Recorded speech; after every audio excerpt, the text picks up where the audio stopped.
timu anayocheza nayo ni ya Magnet ya vijana ambao ni chini ya miaka 11, under 11. Upande unaofuata chini ni Magnet chini ya miaka 15. Safi sana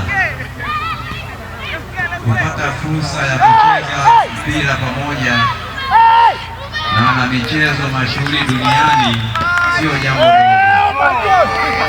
jambo dogo, na hasa mchezaji huyo akiwa ana CV kubwa ya usakataji wa kabumbu duniani kama Rio Ferdinand.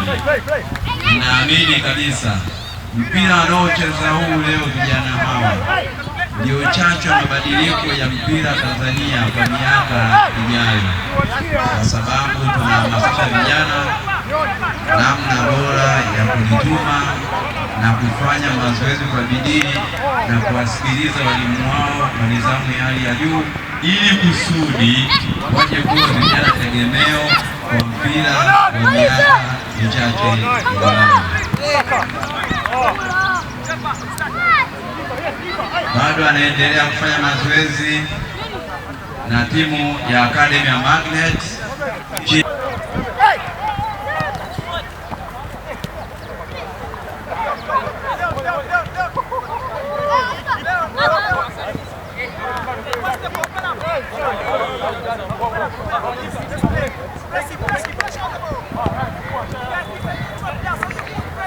Kwa wale ambao umefika maeneo haya uwanja wa Gymkhana sasa hivi, nawakumbushe kwamba tuko katika viwanja hivi, tuko katika jiji la Dar es Salaam kwa lengo moja tu la kushirikiana na mgeni wetu mashuhuri siku ya leo Rio Ferdinand kwa ajili ya kuitembelea Tanzania, lakini ameamua katika ziara yake akutane na wachezaji chipukizi tegemeo la miaka ijayo la nchi yetu ya Tanzania kwa timu zetu za ndani na timu yetu ya taifa kwa ajili ya kufanya vizuri kwenye mpira.